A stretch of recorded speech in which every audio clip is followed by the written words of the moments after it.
قل الحمد للہ وسلام علی عباده الذین اصطفى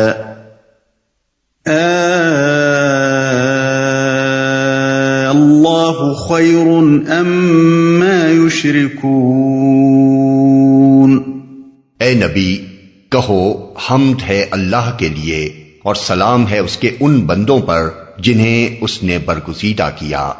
ان سے پوچھو اللہ بہتر ہے یا وہ معبود جنہیں یہ لوگ اس کا شریک بنا رہے ہیں۔ اے نبی، یہاں سے دوسرا خطبہ شروع ہوتا ہے اور یہ فقرہ اس کی تمہید ہے۔ اس تمہید سے یہ سبق سکھایا گیا ہے کہ مسلمانوں کو اپنی تقریر کا آغاز کس طرح کرنا چاہیے۔ اسی بنا پر صحیح اسلامی ذہنیت رکھنے والے لوگ ہمیشہ سے اپنی تقریریں اللہ کی حمد اور اس کے نیک بندوں پر سلام سے شروع کرتے رہے ہیں، مگر اب اسے ملائیت سمجھا جانے لگا ہے اور موجودہ زمانے کے مسلمان مقررین اس سے کلام کی ابتدا کرنے کا تصور تک اپنے ذہن میں نہیں رکھتے یا پھر اس میں شرم محسوس کرتے ہیں۔ یہ لوگ اس کا شریک بنا رہے ہیں۔ بظاہر یہ سوال بڑا عجیب معلوم ہوتا ہے کہ اللہ بہتر ہے یا یہ معبودان باطل۔ حقیقت کے اعتبار سے تو معبودان باطل میں سرے سے کسی خیر کا سوال ہی نہیں ہے کہ اللہ سے ان کا مقابلہ کیا جائے۔ رہے مشرکین تو وہ بھی اس غلط فہمی میں مبتلا نہ تھے کہ اللہ کا اور ان کے معبودوں کا کوئی مقابلہ ہے، لیکن یہ سوال ان کے سامنے اس لیے رکھا گیا کہ وہ اپنی غلطی پر متنبہ ہوں۔ ظاہر ہے کہ کوئی شخص دنیا میں کوئی کام بھی اس وقت تک نہیں کرتا جب تک وہ اپنے نزدیک اس میں کسی بھلائی یا فائدے کا خیال نہ رکھتا ہو۔ اب اگر یہ مشرک لوگ اللہ کی عبادت کے بجائے ان معبودوں کی عبادت کرتے تھے اور اللہ کو چھوڑ کر ان سے اپنی حاجتیں طلب کرتے اور ان کے آگے نظر و نیاز پیش کرتے تھے تو یہ اس کے بغیر بالکل بے معنی تھا کہ ان معبودوں میں کوئی خیر ہو۔ اسی بنا پر ان کے سامنے صاف الفاظ میں یہ سوال رکھا گیا کہ بتاؤ اللہ بہتر ہے یا تمہارے یہ معبود، کیونکہ اس دو ٹوک سوال کا سامنا کرنے کی ان میں ہمت نہ تھی۔ ان میں سے کوئی کٹے سے کٹا مشرک بھی یہ کہنے کی جرات نہ کر سکتا تھا کہ ہمارے معبود بہتر ہیں، اور یہ مان لینے کے بعد کہ اللہ بہتر ہے ان کے پورے دین کی بنیاد ڈھہ جاتی تھی۔ اس لیے کہ پھر یہ بات سراسر نامعقول قرار پاتی تھی کہ بہتر کو چھوڑ کر بدتر کو اختیار کیا جائے۔ اس طرح قرآن نے تقریر کے پہلے ہی فقرے میں مخالفین کو بے بس کر دیا۔ اس کے بعد اب پے در پے اللہ تعالیٰ کی قدرت اور تخلیق کے ایک ایک کرشمے کی طرف انگلی اٹھا کر پوچھا جاتا ہے کہ بتاؤ یہ کام کس کے ہیں؟ کیا اللہ کے ساتھ کوئی دوسرا خدا بھی ان کاموں میں شریک ہے؟ اگر نہیں ہے تو پھر یہ دوسرے آخر کیا ہیں کہ انہیں تم نے معبود بنا رکھا ہے؟ روایات میں آتا ہے کہ نبی صلی اللہ علیہ وسلم جب اس آیت کی تلاوت فرماتے تو فوراً اس کے جواب میں فرماتے بل اللہ خیر و ابقى و اجل و اکرم، یعنی نہیں بلکہ اللہ ہی بہتر ہے اور وہی باقی رہنے والا اور بزرگ و برتر ہے۔ امن خلق السماوات والارض وانزل لكم من السماء ماء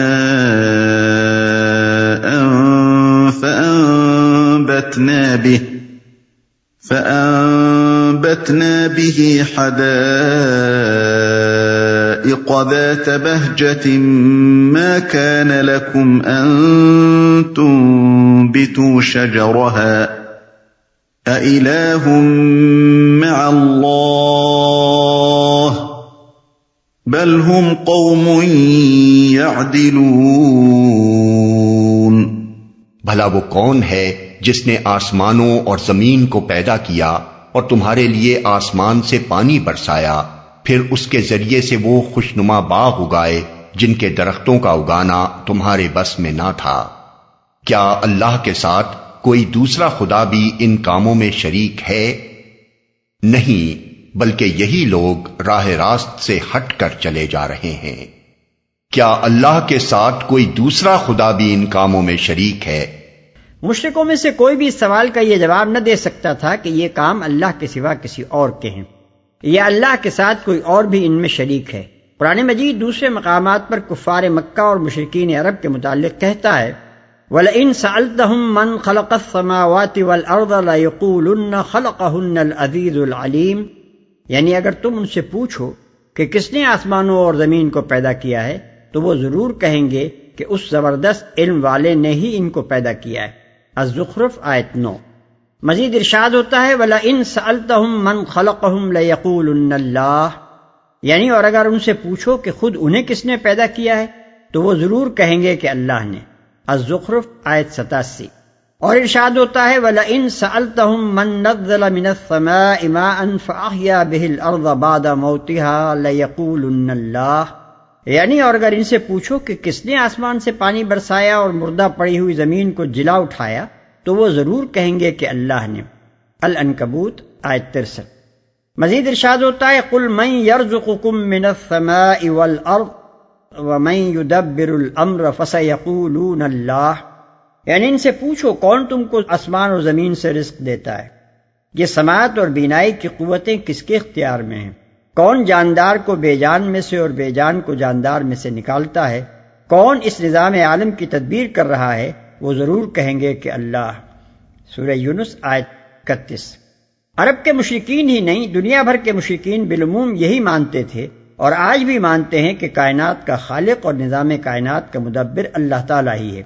اس لیے قرآن مجید کے اس سوال کا یہ جواب ان میں سے کوئی شخص ہٹ درمی کی بنا پر برائے بحث بھی نہ دے سکتا تھا کہ ہمارے معبود خدا کے ساتھ ان کاموں میں شریک ہیں، کیونکہ اگر وہ ایسا کہتا تو اس کی اپنی ہی قوم کے ہزارہ آدمی اس کو جھٹلا دیتے اور صاف کہتے کہ ہمارا یہ عقیدہ نہیں ہے۔ اس سوال اور اس کے بعد کے سوالات میں صرف مشرکین ہی کے شرک کا ابطال نہیں ہے، بلکہ دہریوں کی دہریت کا ابطال بھی ہے۔ مثلا اسی پہلے سوال میں پوچھا گیا ہے کہ یہ بارش برسانے والا اور اس کے ذریعے سے ہر طرح کی نباتات اگانے والا کون ہے؟ اب غور کیجئے، زمین میں اس مواد کا ٹھیک سطح پر یا سطح سے متصل موجود ہونا جو بے شمار مختلف اقسام کی نباتی زندگی کے لیے درکار ہے، اور پانی کے اندر ٹھیک وہ اوصاف موجود ہونا جو حیوانی اور نباتی زندگی کی ضروریات کے مطابق ہیں، اور اس پانی کا پے در پے سمندروں سے اٹھایا جانا اور زمین کے مختلف حصوں میں وقتاً فوقتاً ایک باقاعدگی کے ساتھ برسایا جانا، اور زمین، ہوا، پانی اور درجہ حرارت وغیرہ مختلف قوتوں کے درمیان ایسا متناسب تعاون قائم کرنا کہ اس سے نباتی زندگی کو نشو و نما نصیب ہو اور وہ ہر طرح کی حیوانی زندگی کے لیے اس کی بے شمار ضروریات پوری کرے، کیا یہ سب کچھ ایک حکیم کی منصوبہ بندی اور دانش مندانہ تدبیر اور غالب قدرت و ارادہ کے بغیر خود بخود اتفاقاً ہو سکتا ہے؟ اور کیا یہ ممکن ہے کہ یہ اتفاقی حادثہ مسلسل ہزارہ برس بلکہ لاکھوں کروڑوں برس تک اسی باقاعدگی سے رونما ہوتا چلا جائے؟ صرف ایک ہٹ درم آدمی ہی جو تعصب میں اندھا ہو چکا ہو اسے ایک امر اتفاقی کہہ سکتا ہے۔ کسی راستی پسند عاقل انسان کے لیے ایسا لغو دعویٰ کرنا اور ماننا ممکن نہیں ہے۔ أَمَّنْ جَعَلَ الْأَرْضَ قَرَارًا وَجَعَلَ خِلَالَهَا أَنْهَارًا وَجَعَلَ لَهَا رَوَاسِيَ وَجَعَلَ بَيْنَ الْبَحْرَيْنِ حَاجِزًا أَإِلَٰهٌ مَّعَ اللَّهِ بَلْ أَكْثَرُهُمْ لَا يَعْلَمُونَ۔ اور وہ کون ہے جس نے زمین کو جائے قرار بنایا اور اس کے اندر دریا رواں کیے اور اس میں پہاڑوں کی میخیں گاڑ دیں اور پانی کے دو ذخیروں کے درمیان پردے حائل کر دیے؟ کیا اللہ کے ساتھ کوئی اور خدا بھی ان کاموں میں شریک ہے؟ نہیں، بلکہ ان میں سے اکثر لوگ نادان ہیں۔ زمین کو جائے قرار بنایا۔ زمین کا اپنی بے حد و حساب مختلف نوع آبادی کے لیے جائے قرار ہونا بھی کوئی سادہ سی بات نہیں ہے۔ اس کرۂ خاکی کو جن حکیمانہ مناسبتوں کے ساتھ قائم کیا گیا ہے ان کی تفصیلات پر آدمی غور کرے تو اس کی عقل دنگ رہ جاتی ہے اور اسے محسوس ہوتا ہے کہ یہ مناسبتیں ایک حکیم و دانا قادر مطلق کی تدبیر کے بغیر قائم نہ ہو سکتی تھیں۔ یہ کرہ فضائے بسیط میں معلق ہے، کسی چیز پر ٹکا ہوا نہیں ہے، مگر اس کے باوجود اس میں کوئی اضطراب اور اعتزاز نہیں ہے۔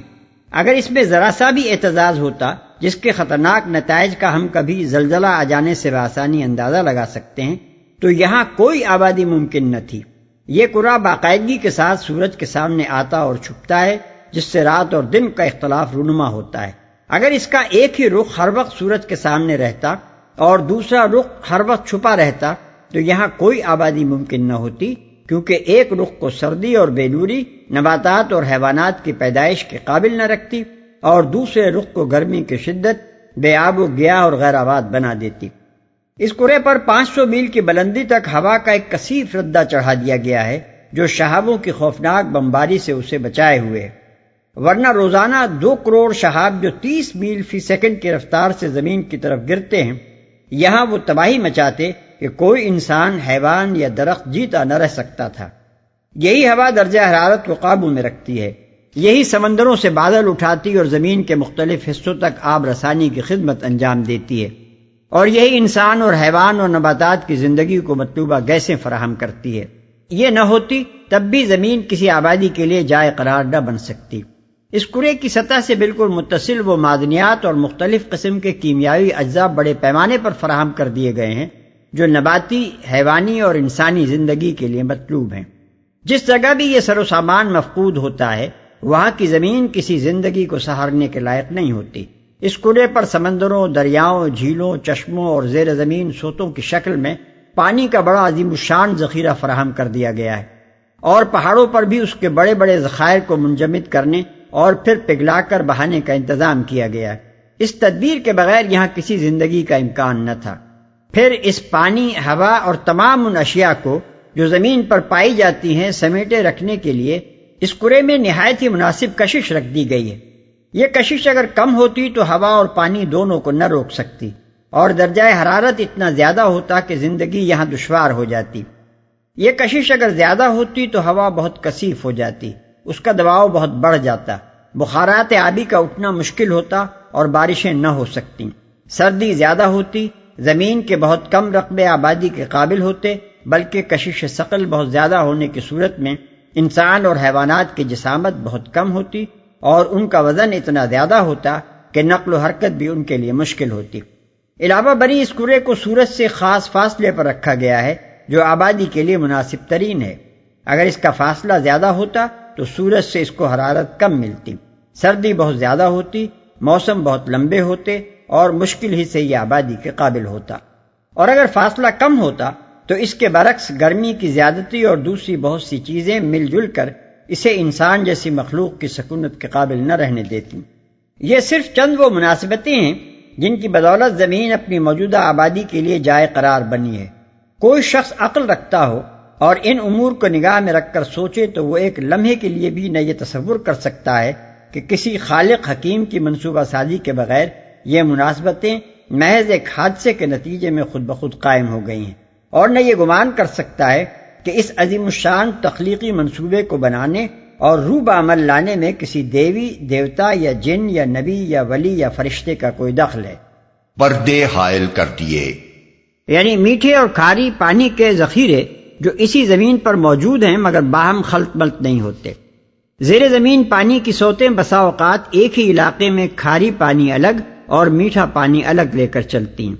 کھاری پانی کے سمندر تک میں بعض مقامات پر میٹھے پانی کے چشمے رواں ہوتے ہیں، اور ان کی دھار سمندر کے پانی سے اس طرح الگ ہوتی ہے کہ بحری مسافر اس میں سے پینے کے لیے پانی حاصل کر سکتے ہیں۔ أَمَّن يُجِيبُ الْمُضْطَرَّ إِذَا دَعَاهُ وَيَكْشِفُ السُّوءَ وَيَجْعَلُكُمْ خُلَفَاءَ الْأَرْضِ أَإِلَٰهٌ مَّعَ اللَّهِ قَلِيلًا مَّا تَذَكَّرُونَ۔ کون ہے جو بے قرار کی دعا سنتا ہے جبکہ وہ اسے پکارے، اور کون اس کی تکلیف رفع کرتا ہے، اور کون ہے جو تمہیں زمین کا خلیفہ بناتا ہے؟ کیا اللہ کے ساتھ کوئی اور خدا بھی یہ کام کرنے والا ہے؟ تم لوگ کم ہی سوچتے ہو۔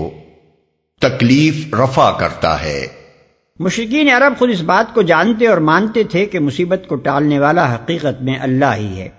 چنانچہ قرآن مجید جگہ جگہ انہیں یاد دلاتا ہے کہ جب تم پر کوئی سخت وقت آتا ہے تو تم خدا ہی سے فریاد کرتے ہو، مگر جب وہ وقت ٹل جاتا ہے تو خدا کے ساتھ دوسروں کو شریک کرنے لگتے ہو۔ اور یہ بات صرف مشرکین عرب ہی تک محدود نہیں ہے، دنیا بھر کے مشرکین کا بالعموم یہی حال ہے۔ حتیٰ کہ روس کے منکرین خدا جنہوں نے خدا پرستی کے خلاف ایک باقاعدہ مہم چلا رکھی ہے، ان پر بھی جب گزشتہ جنگ عظیم میں جرمن فوجوں کا نرغہ سخت ہو گیا تو انہیں خدا کو پکارنے کی ضرورت محسوس ہو گئی تھی۔ زمین کا خلیفہ بناتا ہے۔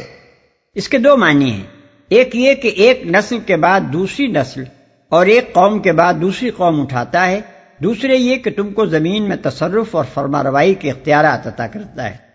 أَمَّن يَهْدِيكُمْ فِي ظُلُمَاتِ الْبَرِّ وَالْبَحْرِ وَمَن يُرْسِلُ الرِّيَاحَ بُشْرًا بَيْنَ يَدَيْ رَحْمَتِهِ أَإِلَٰهٌ مَّعَ اللَّهِ تَعَالَى اللَّهُ عَمَّا يُشْرِكُونَ۔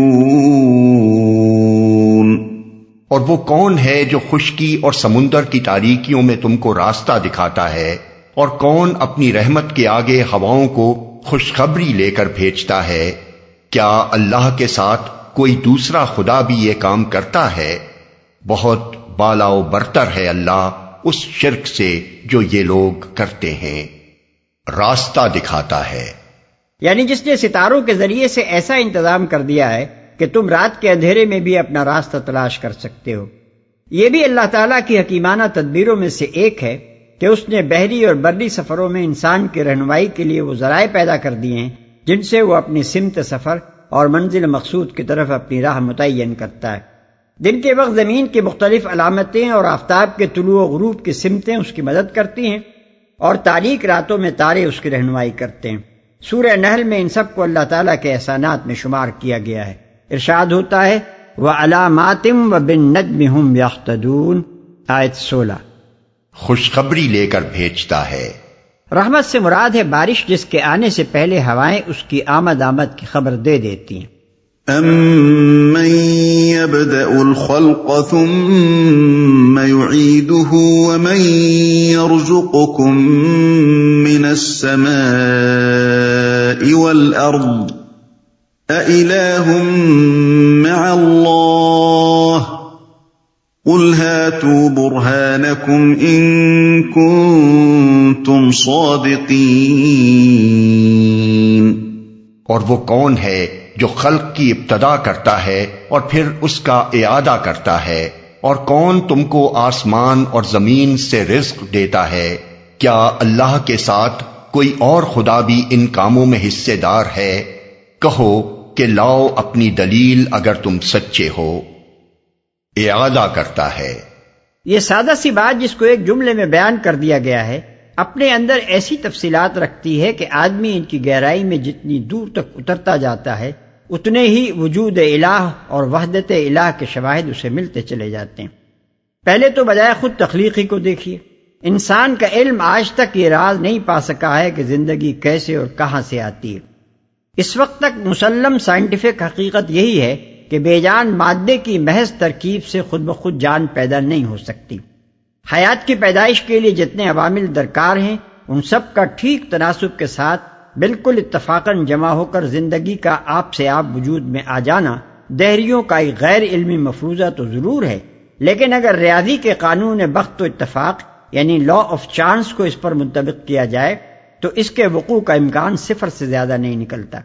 اب تک تجربی طریقے پر سائنس کے معملوں یعنی لیبوریٹریز میں بے جان مادے سے جاندار مادہ پیدا کرنے کی جتنی کوششیں بھی کی گئی ہیں، تمام ممکن تدابیر استعمال کرنے کے باوجود وہ سب قطعی ناکام ہو چکی ہیں۔ زیادہ سے زیادہ جو چیز پیدا کی جا سکی ہے وہ صرف وہ مادہ ہے جسے اصطلاح میں DNA کہا جاتا ہے۔ یہ وہ مادہ ہے جو زندہ خلیوں میں پایا جاتا ہے۔ یہ جوہر حیات تو ضرور ہے مگر خود جاندار نہیں ہے۔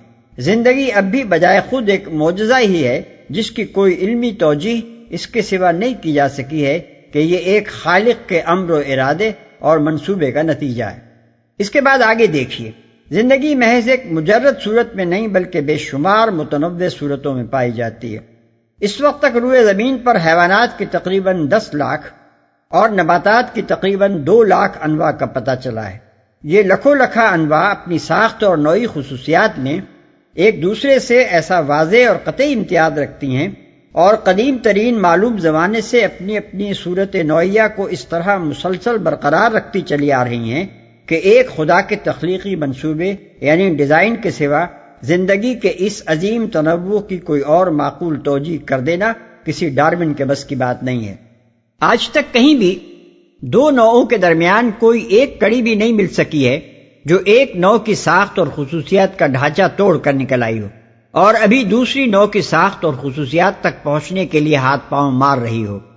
متحجرات یعنی فوسلز کا پورا ریکارڈ اس کے نظیر سے خالی ہے، اور موجودہ حیوانات میں بھی یہ خنثی مشکل کہیں نہیں ملا ہے۔ آج تک کسی نوع کا جو فرد بھی ملا ہے اپنی پوری صورت نوعیہ کے ساتھ ہی ملا ہے، اور ہر وہ افسانہ جو کسی مفقود کڑی کے بہم پہنچ جانے کا وقتاً فوقتاً سنا دیا جاتا ہے، تھوڑی مدت بعد حقائق اس کی ساری پھوک نکال دیتے ہیں۔ اس وقت تک یہ حقیقت اپنی جگہ بالکل اٹل ہے کہ ایک صانع حکیم، ایک خالق الباری المصور ہی نے زندگی کو یہ لاکھوں متنوع صورتیں عطا کی ہیں۔ یہ تو ہے ابتدائے خلق کا معاملہ۔ اب ذرا اعادہ خلق پر غور کیجئے۔ خالق نے ہر نوع حیوانی اور نباتی کی ساخت و ترکیب میں وہ حیرت انگیز نظام العمل یعنی میکانزم رکھ دیا ہے جو اس کے بے شمار افراد میں سے بے حد و حساب نسل ٹھیک اسی کی صورت نوعیہ اور مزاج و خصوصیات کے ساتھ نکالتا چلا جاتا ہے۔ اور کبھی جھوٹوں بھی ان کروڑہا کروڑ چھوٹے چھوٹے کارخانوں میں یہ بھول چوک نہیں ہوتی کہ ایک نوع کا کارخانہ تناسل کسی دوسری نوع کا ایک نمونہ نکال کر پھینک دے۔ جدید علم تناسل یعنی جینیٹکس کے مشاہدات اس معاملے میں حیرت انگیز حقائق پیش کرتے ہیں۔ ہر پودے میں یہ صلاحیت رکھی گئی ہے کہ اپنی نوع کا سلسلہ آگے کی نسلوں تک جاری رکھنے کا ایسا مکمل انتظام کرے جس سے آنے والی نسل اس کی نوع کی تمام امتیازی خصوصیات کی حامل ہو، اور اس کا ہر فرد دوسری تمام انواع کے افراد سے اپنی صورت نوعیہ میں ممیز ہو۔ یہ بقائے نوع اور تناسل کا سامان ہر پودے کے ایک خلیے یعنی سیل کے ایک حصے میں ہوتا ہے، جسے بمشکل انتہائی طاقتور خوردبین سے دیکھا جا سکتا ہے۔ یہ چھوٹا سا انجینئر پوری صحت کے ساتھ پودے کے سارے نشو و نما کو حتماً اسی راستے پر ڈالتا ہے جو اس کی اپنی صورت نوعیہ کا راستہ ہے۔ اسی کی بدولت گیہوں کے ایک دانے سے آج تک جتنے پودے بھی دنیا میں کہیں پیدا ہوئے ہیں انہوں نے گیہوں ہی پیدا کیا ہے۔ کسی آب و ہوا اور کسی ماحول میں یہ حادثہ کبھی رونما نہیں ہوا کہ دانہ گندم کی نسل سے کوئی ایک ہی دانہ جو پیدا ہو جاتا۔ ایسا ہی معاملہ حیوانات اور انسان کا بھی ہے کہ ان میں سے کسی کی تخلیق بھی بس ایک دفعہ ہو کر نہیں رہ گئی ہے، بلکہ ناقابل تصور وسیع پیمانے پر ہر طرف اعادہ خلق کا ایک عظیم کارخانہ چل رہا ہے جو ہر نوع کے افراد سے پہم اسی نوع کے بے شمار افراد وجود میں لاتا چلا جا رہا ہے۔ اگر کوئی شخص توالد و تناسل کے اس خوردبینی تخم کو دیکھے جو تمام نوعی امتیازات اور موروثی خصوصیات کو اپنے ذرا سے وجود کے بھی محض ایک حصے میں لیے ہوئے ہوتا ہے، اور پھر اس انتہائی نازک اور پیچیدہ عضوی نظام اور بے انتہا لطیف و پرپیچ عملیات یعنی پروگریسز کو دیکھے جن کی مدد سے ہر نوع کے ہر فرد کا تخم تناسل اسی نوع کا فرد وجود میں لاتا ہے، تو وہ ایک لمحے کے لیے بھی یہ تصور نہیں کر سکتا کہ ایسا نازک اور پیچیدہ نظام العمل کبھی خود بخود بن سکتا ہے، اور پھر مختلف انواع کے اربوں ملین افراد میں آپ سے آپ ٹھیک چلتا بھی رہ سکتا ہے۔ یہ چیز نہ صرف اپنی ابتدا کے لیے ایک صانع حکیم چاہتی ہے، بلکہ ہر آن اپنے درست طریقے پر چلتے رہنے کے لیے بھی ایک ناظم و مدبر اور ایک حی و قیوم کی طالب ہے جو ایک لحظہ کے لیے بھی ان کارخانوں کی نگرانی اور رہنمائی سے غافل نہ ہو۔ یہ حقائق ایک دہریے کے انکار خدا کی بھی اسی طرح جڑ کاٹ دیتے ہیں جس طرح ایک مشرک کے شرک کی۔ کون احمق یہ گمان کر سکتا ہے کہ خدائی کے اس کام میں کوئی فرشتہ، جن یا نبی یا ولی ذرہ برابر بھی کوئی حصہ رکھتا ہے؟ اور کون صاحب عقل آدمی تعصب سے پاک ہو کر یہ کہہ سکتا ہے کہ یہ سارا کارخانہ خلق و اعادہ خلق اس کمال حکمت و نظم کے ساتھ اتفاقاً شروع ہوا اور آپ سے آپ چلے جا رہا ہے؟ رزق دیتا ہے۔ رزق دینے کا معاملہ بھی اتنا سادہ نہیں ہے جتنا سرسری طور پر ان مختصر سے الفاظ کو پڑھ کر کوئی شخص محسوس کرتا ہے۔ اس زمین پر لاکھوں انواع حیوانات کی اور لاکھوں ہی نباتات کی پائی جاتی ہیں، جن میں سے ہر ایک کے اربوں افراد موجود ہیں اور ہر ایک کی غذائی ضروریات الگ ہیں۔ خالق نے ان میں سے ہر نوع کی غذا کا سامان اس کثرت سے اور ہر ایک کی دس رس کے اس قدر قریب فراہم کیا ہے کہ کسی نوع کے افراد بھی یہاں غذا پانے سے محروم نہیں رہ جاتے۔ پھر اس انتظام میں زمین اور آسمان کی اتنی مختلف قوتیں مل جل کر کام کرتی ہیں جن کا شمار مشکل ہے۔ گرمی، روشنی، ہوا، پانی اور زمین کے مختلف الاقسام مادوں کے درمیان اگر ٹھیک تناسب کے ساتھ تعاون نہ ہو تو غذا کا ایک ذرہ بھی وجود میں نہیں آ سکتا۔ کون شخص تصور کر سکتا ہے کہ یہ حکیمانہ انتظام ایک مدبر کی تدبیر اور سوچے سمجھے منصوبے کے بغیر یوں ہی اتفاقاً ہو سکتا تھا؟ اور کون اپنے ہوش و حواس میں رہتے ہوئے یہ خیال کر سکتا ہے کہ اس انتظام میں کسی جن یا فرشتے یا کسی بزرگ کی روح کا کوئی دخل ہے؟ لاؤ اپنی دلیل اگر تم سچے ہو۔ یعنی یا تو اس بات پر دلیل لاؤ کہ ان کاموں میں واقعی کوئی اور بھی شریک ہے، یا نہیں تو پھر کسی معقول دلیل سے یہی بات سمجھا دو کہ یہ سارے کام تو ہوں صرف ایک اللہ کے، مگر بندگی و عبادت کا حق پہنچے اس کے سوا کسی اور کو یا اس کے ساتھ کسی اور کو بھی۔ قل لا يعلم من في السماوات والأرض الغيب إلا الله وما يشعرون أيان يبعثون۔ ان سے کہو اللہ کے سوا آسمانوں اور زمین میں کوئی غیب کا علم نہیں رکھتا اور وہ نہیں جانتے کہ کب وہ اٹھائے جائیں گے۔ کوئی غیب کا علم نہیں رکھتا۔ اوپر تخلیق، تدبیر اور رزاقی کے اعتبار سے اللہ تعالیٰ کے الہ واحد یعنی اکیلے خدا اور اکیلے مستحق عبادت ہونے پر استدلال کیا گیا تھا۔ اب خدائی کی ایک اور اہم صفت یعنی علم کے لحاظ سے بتایا جا رہا ہے کہ اس میں بھی اللہ تعالیٰ لا شریک ہے۔ آسمان و زمین میں جو بھی مخلوقات ہیں، خواہ فرشتے ہوں یا جن یا انبیاء اور اولیاء یا دوسرے انسان اور غیر انسان، سب کا علم محدود ہے، سب سے کچھ نہ کچھ پوشیدہ ہے۔ سب کچھ جاننے والا اگر کوئی ہے تو وہ صرف اللہ تعالیٰ ہے، جس سے اس کائنات کی کوئی چیز اور کوئی بات پوشیدہ نہیں، جو ماضی و حال اور مستقبل سب کو جانتا ہے۔ غیب کے معنی مخفی، پوشیدہ اور مستور کے ہیں۔ اصطلاحاً اس سے مراد ہر وہ چیز ہے جو معلوم نہ ہو، جس تک ذرائع معلومات کی رسائی نہ ہو۔ دنیا میں بہت سی چیزیں ایسی ہیں جو فرداً بعض انسانوں کے علم میں ہیں اور بعض کے علم میں نہیں ہیں، اور بہت سی چیزیں ایسی ہیں جو بحیثیت مجموعی پوری نوع انسانی کے علم میں نہ کبھی تھیں، نہ آج ہیں، نہ آئندہ کبھی آئیں گی۔ ایسا ہی معاملہ جنوں اور فرشتوں اور دوسری مخلوقات کا ہے کہ بعض چیزیں ان میں سے کسی سے مخفی اور کسی کو معلوم ہیں، اور بے شمار چیزیں ایسی ہیں جو ان سب سے مخفی ہیں اور کسی کو بھی معلوم نہیں۔ یہ تمام اقسام کے غیب صرف ایک ذات پر روشن ہیں، اور وہ اللہ تعالیٰ کی ذات ہے۔ اس کے لیے کوئی چیز غیب نہیں، سب شہادت ہی شہادت ہے۔ اس حقیقت کو بیان کرنے میں سوال کا وہ طریقہ اختیار نہیں کیا گیا جو اوپر تخلیق و تدبیر کائنات اور رزاقی کے بیان میں اختیار کیا گیا۔ اس کی وجہ یہ ہے کہ ان صفات کے آثار تو بالکل نمایاں ہیں جنہیں ہر شخص دیکھ رہا ہے، اور ان کے بارے میں کفار و مشرکین تک یہ مانتے تھے اور مانتے ہیں کہ یہ سارے کام اللہ تعالیٰ ہی کے ہیں۔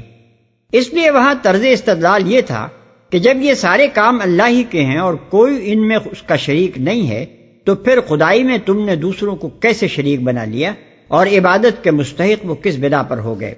لیکن علم کی صفت اپنے کوئی محسوس آثار نہیں رکھتی جن کی طرف اشارہ کیا جا سکے۔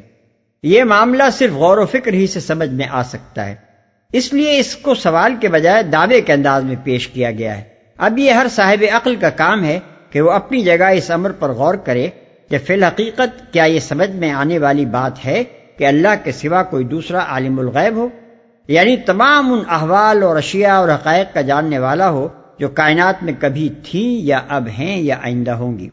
اور اگر کوئی دوسرا عالم الغیب نہیں ہے اور نہیں ہو سکتا، تو پھر کیا یہ بات عقل میں آتی ہے کہ جو لوگ پوری طرح حقائق اور احوال سے واقف ہی نہیں ہیں، ان میں سے کوئی بندوں کا فریاد رس اور حاجت روا اور مشکل کشا ہو سکے؟ الوہیت اور علم غیب کے درمیان ایک ایسا گہرا تعلق ہے کہ قدیم ترین زمانے سے انسان نے جس ہستی میں بھی خدائی کے کسی شائبے کا گمان کیا ہے، اس کے متعلق یہ خیال ضرور کیا ہے کہ اس پر سب کچھ روشن ہے اور کوئی چیز اس سے پوشیدہ نہیں ہے۔ گویا انسان کا ذہن اس حقیقت سے بالکل بدیہی طور پر آگاہ ہے کہ قسمتوں کا بنانا اور بگاڑنا، دعاؤں کا سننا، حاجتیں پوری کرنا اور ہر طالب امداد کی مدد کو پہنچنا صرف اسی ہستی کا کام ہو سکتا ہے جو سب کچھ جانتی ہو اور جس سے کچھ بھی پوشیدہ نہ ہو۔ اسی بنا پر تو انسان جس کو بھی خدائی اختیارات کا حامل سمجھتا ہے، اسے لازماً عالم الغیب بھی سمجھتا ہے، کیونکہ اس کی عقل بلا ریب شہادت دیتی ہے کہ علم اور اختیارات باہم لازم و ملزوم ہیں۔ اب اگر یہ حقیقت ہے کہ خالق اور مدبر اور مجیب الدعوات اور رازق خدا کے سوا کوئی دوسرا نہیں ہے، جیسا کہ اوپر کی آیات میں ثابت کیا گیا ہے، تو آپ سے یہ بھی حقیقت ہے کہ عالم الغیب بھی خدا کے سوا کوئی دوسرا نہیں ہے۔ آخر کون اپنے ہوش و حواس میں یہ تصور کر سکتا ہے کہ کسی فرشتے یا جن یا نبی یا ولی کو یا کسی مخلوق کو بھی یہ معلوم ہوگا کہ سمندر میں اور ہوا میں اور زمین کی تہوں میں اور سطح زمین کے اوپر کس کس قسم کے کتنے جانور کہاں کہاں ہیں، اور عالم بالا کے بے حد و حساب سیاروں کی ٹھیک تعداد کیا ہے، اور ان میں سے ہر ایک میں کس کس طرح کی مخلوقات موجود ہیں، اور ان مخلوقات کا ایک ایک فرد کہاں ہے اور کیا اس کی ضروریات ہیں، یہ سب کچھ اللہ کو تو لازماً معلوم ہونا چاہیے، کیونکہ اس نے انہیں پیدا کیا ہے اور اسی کو ان کے معاملات کی تدبیر اور ان کے حالات کی نگرانی کرنی ہے، اور وہی ان کے رزق کا انتظام کرنے والا ہے۔ لیکن دوسرا کوئی اپنے محدود وجود میں یہ وسیع و محیط علم رکھ کیسے سکتا ہے، اور اس کا کیا تعلق اس کار خلاقی اور رزاقی سے ہے کہ وہ ان چیزوں کو جانے؟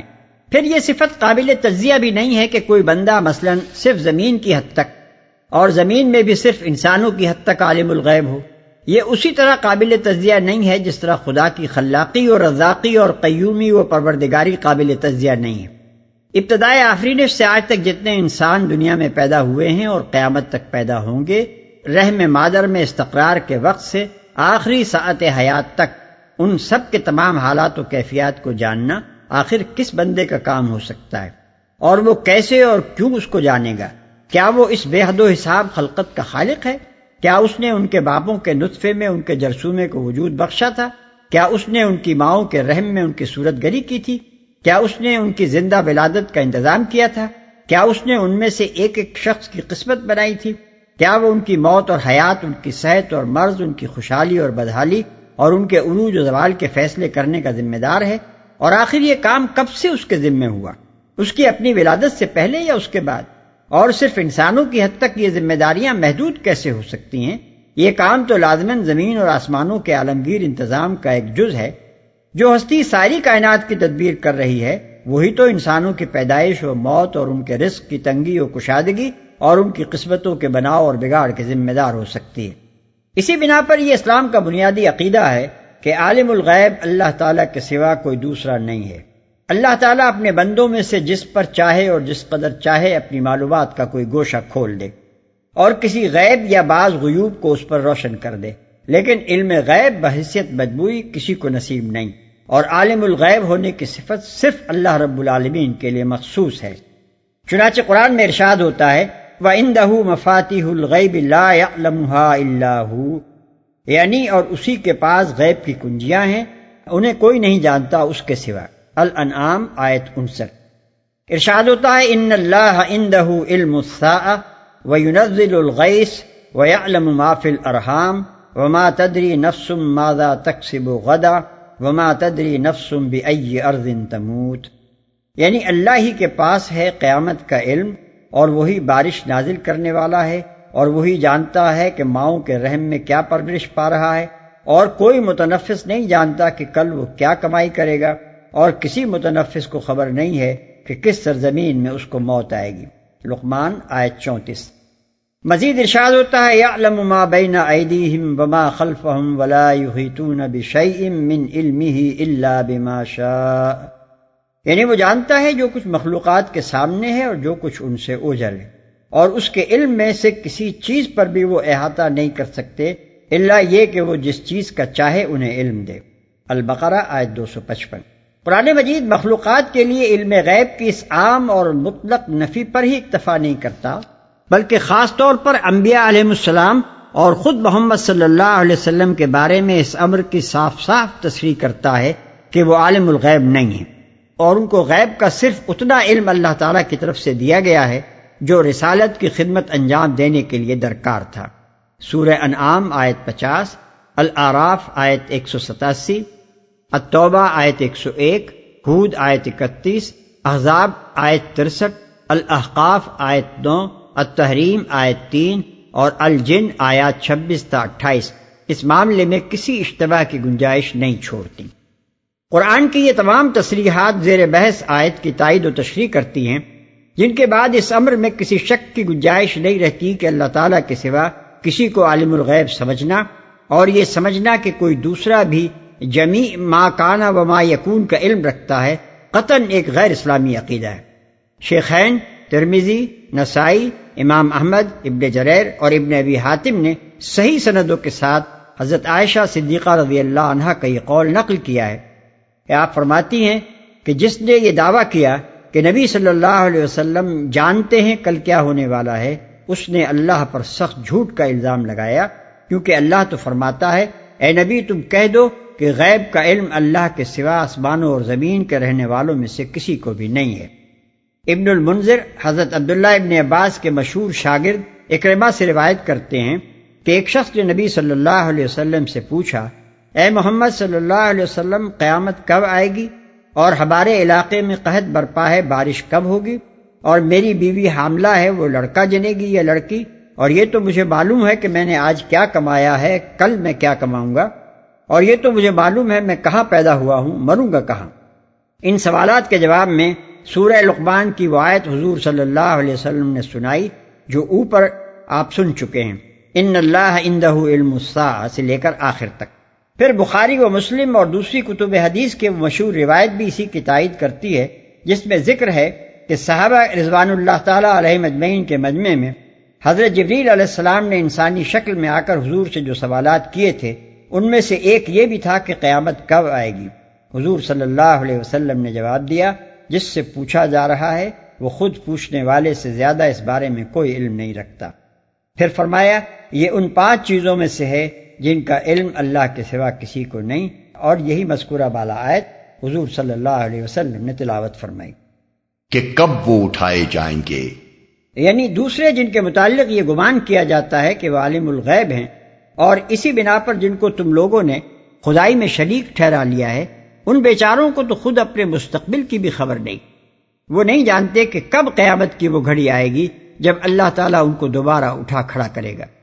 بل ادارك علمهم في الآخرة بل هم في شك منها بل هم منها عمون، بلکہ آخرت کا تو علم ہی ان لوگوں سے گم ہو گیا ہے، بلکہ یہ اس کی طرف سے شک میں ہیں، بلکہ یہ اس سے اندھے ہیں۔ الوہیت کے بارے میں ان لوگوں کی بنیادی غلطیوں پر متنبہ کرنے کے بعد اب یہ بتایا جا رہا ہے کہ یہ لوگ جو ان شدید گمراہیوں میں پڑے ہوئے ہیں اس کی وجہ یہ نہیں ہے کہ غور و فکر کرنے کے بعد یہ کسی دلیل و برہان سے اس نتیجے پر پہنچے تھے کہ خدائی میں در حقیقت کچھ دوسری ہستیاں اللہ تعالیٰ کی شریک ہیں، بلکہ اس کی اصلی وجہ یہ ہے کہ انہوں نے کبھی سنجیدگی کے ساتھ غور و فکر ہی نہیں کیا۔ چونکہ یہ لوگ آخرت سے بے خبر ہیں یا اس کی طرف سے شک میں ہیں یا اس سے اندھے بنے ہوئے ہیں، اس لیے فکر عقبہ سے بے نیازی نے ان کے اندر سراسر ایک غیر ذمہ دارانہ رویہ پیدا کر دیا ہے۔ یہ کائنات اور خود اپنی زندگی کے حقیقی مسائل کے بارے میں سرے سے کوئی سنجیدگی رکھتے ہی نہیں، ان کو اس کی پرواہ ہی نہیں ہے کہ حقیقت کیا ہے اور ان کا فلسفہ حیات اس حقیقت سے مطابقت رکھتا ہے یا نہیں، کیونکہ ان کے نزدیک آخر کار مشرک اور دہریے اور موحد اور مشکک سب کو مر کر مٹی ہو جانا ہے اور کسی چیز کا بھی کوئی نتیجہ نکلنا نہیں ہے۔ آخرت کا یہ مضمون اس سے پہلے کی آیت کے اس فقرے سے نکلا ہے کہ وہ نہیں جانتے کہ کب وہ اٹھائے جائیں گے۔ اس فقرے میں تو یہ بتایا گیا تھا کہ جن کو معبود بنایا جاتا ہے اور ان میں فرشتے، جن، انبیاء اور اولیاء سب شامل تھے، ان میں سے کوئی بھی آخرت کے وقت سے واقف نہیں ہے کہ وہ کب آئے گی۔ اس کے بعد عوام مشرکین و کفار کے بارے میں 3 باتیں ارشاد ہوئی ہیں۔ اول یہ کہ وہ سرے سے یہی نہیں جانتے کہ آخرت کبھی ہوگی بھی یا نہیں۔ دوسرے یہ کہ ان کی یہ بے خبری اس بنا پر نہیں ہے کہ انہیں اس کی اطلاع ہی کبھی نہ دی گئی ہو، بلکہ اس بنا پر ہے کہ جو خبر انہیں دی گئی اس پر انہوں نے یقین نہیں کیا بلکہ اس کی صحت میں شک کرنے لگے۔ تیسرے یہ کہ انہوں نے کبھی غور و خوض کر کے ان دلائل کو جانچنے کی زحمت ہی نہیں اٹھائی جو آخرت کے وقوع کے بارے میں پیش کیے گئے، بلکہ اس کی طرف سے اندھے بن کر رہنے ہی کو انہوں نے ترجیح دی۔